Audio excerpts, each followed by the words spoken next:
नमस्कार दोस्तों, चुनाव के नतीजे आ गए हैं। मोदी 400 सीटें लाने का राजीव गांधी का रिकॉर्ड नहीं तोड़ पाए। उल्टा जनता ने नरेंद्र मोदी और शाह की बीजेपी का घमंड ही तोड़ दिया। बीजेपी बहुमत का भी आंकड़ा नहीं छू पाई। हाल ये हो गया दोस्तों कि 400 सीटें ना आने पर बीजेपी के समर्थकों ने अपनी टीवी ही फोड़ दी। सरकार बनाने के लिए चाहिए थी 272 सीटें, लेकिन पूरी बीजेपी 240 सीटों पर ही सिमट गई।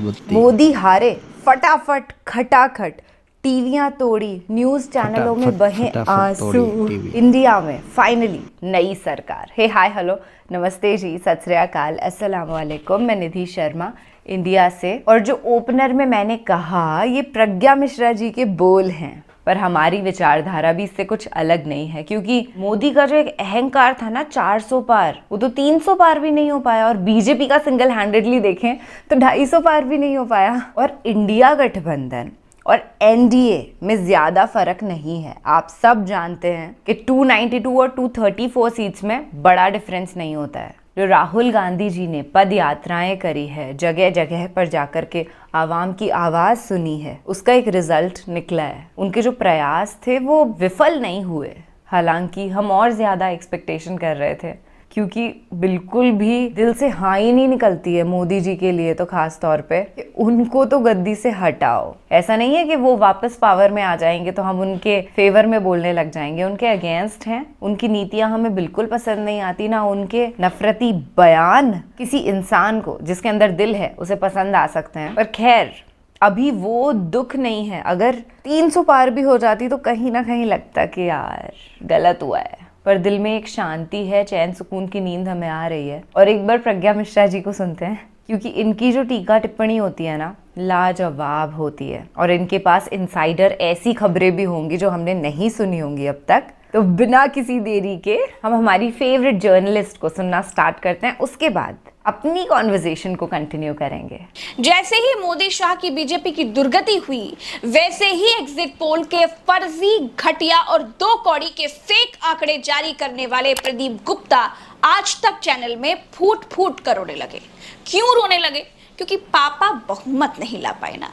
दोस्तों, ये वही आदमी है जो पिछली बार बीजेपी के बहुमत लाने पर स्टूडियो में कूद कूद कर नाचा था, लेकिन इस आदमी की सारी खुशी इंडिया ने फटाफट खटाखट सफाचट कर दी। खटाखट खटाखट खटाखट, ओह गॉड, फटाफट फटाफट फटाफट, खटाखट खटाखट फटाफट फटाफट फटाफट, टनाटन टनाटन टनाटन, खटाखट खटाखट खटाखट। राहुल गांधी ने उत्तर प्रदेश में कमाल कर दिया। राहुल गांधी से जब इस धुआंधार प्रदर्शन के बारे में पूछा गया तो उन्होंने कहा कि यूपी ने कमाल कर दिया है। यूपी की जनता से मैं कहना चाहता हूं, आपसे ज्यादा पॉलिटिकल विजडम, मतलब आपने कमाल करके दिखा दिया यूपी के जनता ने। राहुल गांधी 4 लाख की मार्जिन से रायबरेली में चुनाव जीते। यूपी में इंडिया ने 43 सीटें जीती। मोदी शाह की बीजेपी मात्र 36 सीटों पर सिमट गई। खास बात ये रही दोस्तों कि मोदी बनारस में चुनाव जीत करके भी हार गए, क्योंकि महामानव को इनकी पार्टी दुनिया का सबसे बड़ा नेता कहती है, लेकिन दुनिया का सबसे बड़ा नेता सिर्फ 1.5 लाख की मार्जिन से चुनाव जीता। और राहुल गांधी मोदी की तुलना में 4 लाख की मार्जिन से चुनाव जीते। मोदी और शाह ने जिन शिवराज सिंह चौहान को मध्य प्रदेश में सीएम की गद्दी से उतार फेंका था, वो शिवराज सिंह चौहान 8.25 लाख वोटों से चुनाव जीते। मोदी जितने वोट के साथ बनारस से चुनाव जीते हैं, उससे ज्यादा मार्जिन के साथ विपक्ष के दर्जनों नेताओं ने जीत दर्ज कर ली है। मोदी बनारस में ही बौने साबित हो गए। दूसरी बात यह भी है दोस्तों कि अब राहुल गांधी की फ्लाइंग किस पर संसद में चीखने वाली स्मृति ईरानी जी संसद नहीं जा पाएंगी, क्योंकि अमेठी की एक्सीडेंटल सांसद स्मृति ईरानी सोनिया गांधी के पीए किशोरी लाल से बुरी तरह चुनाव हार गई हैं। बड़ी बड़ी बातें हाँकने वाली स्मृति ईरानी को जनता ने बुरी तरह हराकर दिल्ली भेज दिया। प्रियंका गांधी से भी पूछा गया तो प्रियंका गांधी ने कहा कि उन्हें सबसे ज्यादा अपने उत्तर प्रदेश पर गर्व है। मुझे सबसे ज्यादा गर्व अपने यूपी पे है। दोस्तों, यूपी में मोदी के तमाम मंत्री चुनाव हार गए। ढेर सारे ऐसी सीटें हैं जहां बीजेपी की लुटिया डूब गई। 44 सीटों पर इंडिया गठबंधन को शानदार जीत मिली। तो नगीना में अगर हम बात करें, वहां चंद्रशेखर ने सारे अनुमानों को ध्वस्त करके 1,65,000 वोटों के अंतर के साथ जीत दर्ज कर ली। लेकिन इंडिया गठबंधन इतने में कहां मानने वाला था। अब हारने की बारी तो दिग्गजों की थी। वाराणसी के बिल्कुल पास की एक सीट है चंदौली। केंद्रीय मंत्री महेंद्र नाथ पांडे यहां से चुनाव लड़ रहे थे। महेंद्र नाथ पांडे को लगता था कि मोदी है तो मुमकिन है, लेकिन पांडे जी की सीट ही बच गई, चुनाव हार गए। लखीमपुर खीरी में अमित शाह के दुलारे आंखों के प्यारे टेनी महाराज, याद है ना आपको? जी जी, वही जिनके सुपुत्र ने किसानों पर गाड़ी चढ़ा दी थी, थार। हाँ, वो भी अपनी सीट हार गए। जालौन में भानु प्रताप सिंह वर्मा, फतेहपुर में साध्वी निरंजन ज्योति, मोहनलालगंज में मंत्री कौशल किशोर चुनाव हार गए। मंत्रियों की बात करिए तो अर्जुन मुंडा, राजीव, चंद्रशेखर, कैलाश चौधरी तक चुनाव हार गए। ये सब मोदी जी के मंत्री थे। मोदी इनको भी चुनाव नहीं जीता। आज की तारीख में दोस्तों बीजेपी के पास बहुमत नहीं है, और बहुमत ना होने पर क्या बदला वो भी मैं आपको बताती हूँ। जिन राजनाथ सिंह को मोदी ने अपने माले के भीतर नहीं लिया था, याद आया ना? जी हाँ, जैसे ही बीजेपी बहुमत से दूर दिखाई दी, राजनाथ सिंह मोदी के बैठे बिना ही कुर्सी पर बैठ गए। अब इसमें कोई बुरी बात नहीं है, लेकिन संदेश तो बहुत छिपे हैं। वाकई ऐतिहासिक चुनाव था जिसने मोदी जी की लीड को आधे से भी कम कर दिया। तो बिहार में निर्दलीय पप्पू यादव को जिता दिया। नगीना में चंद्रशेखर की मेहनत का सम्मान लोगों ने किया। अच्छा, मैं स्पेशली पप्पू यादव और युवा नेता चंद्रशेखर आजाद के लिए बड़ी खुश हूं। इनकी मेहनत को जनता ने सच में सराहा है। लोकतंत्र का गला घोटने पर आमादा बीजेपी, जिसने इंदौर में खेल करके कांग्रेस के प्रत्याशी का नाम वापस करवा दिया था, वहां 2 लाख लोगों ने नोटा पर वोट देकर के बता दिया कि वो लोकतंत्र को शर्मसार करने वाले लोगों के साथ कभी नहीं है।